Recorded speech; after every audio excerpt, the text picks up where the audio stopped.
It's just the general question about going into Game 7. How do you guys feel? Maybe if you guys, Connor, you can start, then Leon, you can answer it, and then we can kind of go from there. Yeah, excited. Obviously, we've worked hard to put ourselves, in this position. It's a great opportunity for our group, and we're looking forward to it. Left side, second row, Steven. Yeah, I'm not sure what to add to that. Obviously excited. Proud the way that we gave ourselves a chance, and it's just one game now. Left side, second row, Steven. You guys have both played with Ryan Nugent-Hopkins for a long time. He's been around this organization a long time. What has he meant to this group, to this organization? I'm curious, either kind of what your guys think about what he's meant to you or what he's meant to this organization over his time here. Yeah, he's been an Oiler for a long time, and he's gone through some dark days, as an Oiler, and kind of come out the other side, and now he's a big reason why we have an opportunity to be in this position. So it means a lot to our group. It means a lot to the people, the city of Edmonton. Obviously took a massive kind of pay cut to stay there and be a part of the group, and he's a big part of it. Right side, center, Slav. Connor, I'm just curious from you, how do you prepare for these games mentally? Do you spend time envisioning what the game's going to be like? Do you try not to think about it? How do you get ready mentally for these big games? Well, you got to prepare just like you always do. Obviously it's not your ordinary game. Everybody understands that, but you got to make it as ordinary as possible in your head. I think part of that is just sticking to your routine. Our room has done a great job of being at our best in these big moments, and I would expect no different tomorrow. Left side, fourth row, Josh. Connor, Chris talked about there being 10 days left in the season when you guys are down 0-3. Now there's 2 days left in the season. Can you just take us in the room? What has the last 8 days been like, and what's it been like? You talked about proving doubters wrong. What this last week been like for you guys? Yeah, it's been fun. Been fun to be a part of. The group has played some of our best hockey over the course of the last 7-8 days. So we feel good about where things are at. But with that being said, it comes down to one game. Left side, second row, Dan. Leon, the big picture of all this is you guys have an opportunity to do something that hasn't been done since World War II. And I'm just, since 1942, you probably are in that one game mindset, but have you allowed yourself to think of the magnitude of the big picture of this and what is available now for you guys to accomplish?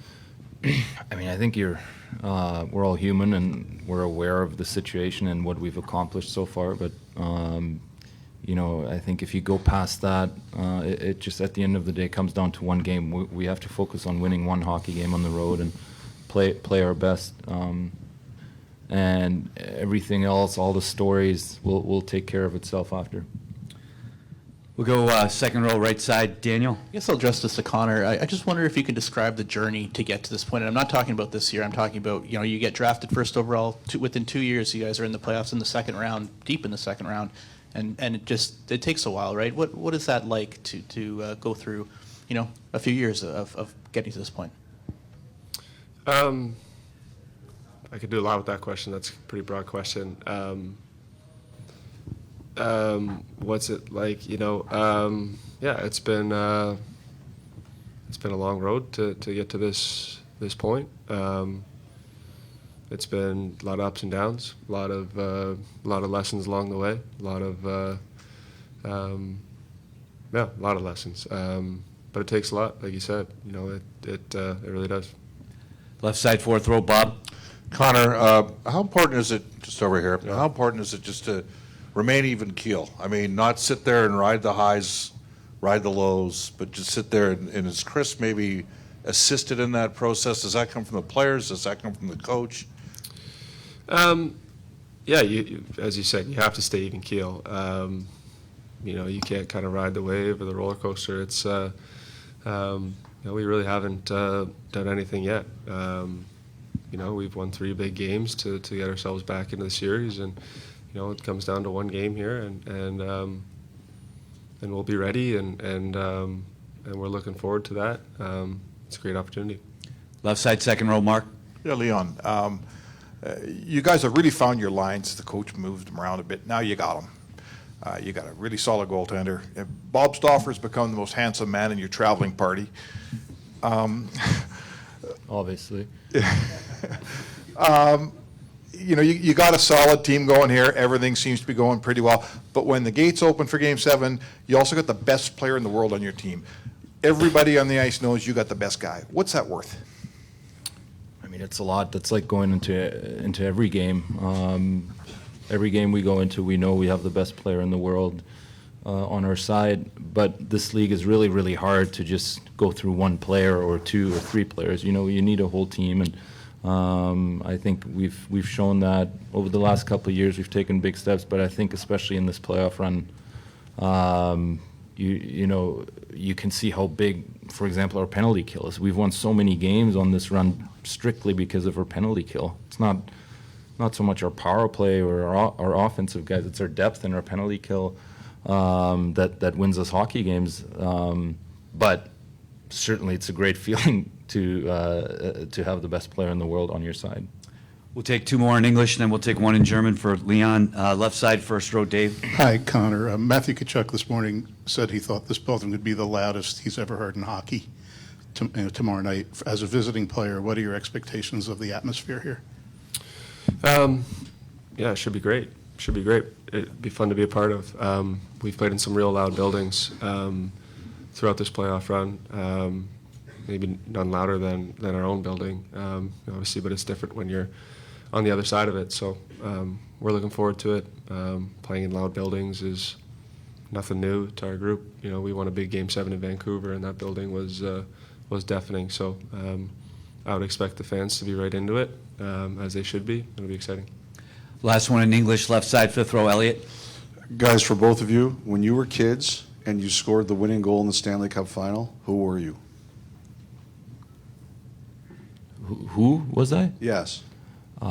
Leon in Germany, Cologne. There must have been a player. I don't know. I mean, I don't know if I was a player. I can't remember. I mean, Pavel Datsyuk was my favorite player growing up. But I think in those moments you're just yourself and you're just dreaming of being in those situations, and there's such a movie playing in your head, playing on the street or wherever you are, and it's special to be in that situation right now and get a chance to be a part of that. Connor, thank you for your time. You're welcome to step down if you'd like. You want me to answer? Yes, please. You want me to answer? Yeah, I mean, I guess, Sid, but as Leon said, he was always, you dreamt of yourself playing in that game and scoring that big goal or whatever. So, you're not sure you're ever going to get that opportunity, and here we are with that opportunity. We're excited about it. No, thanks, Connor. You can step down if you want. We're going to take one in German for Leon, right side, third row, Andrew. Hallo Leon, eine Frage aus Deutschland. Was bedeutet Ihnen die Chance, den Stanley Cup zu gewinnen? Und haben Sie schon einmal darüber nachgedacht, ihn nach Köln zu bringen?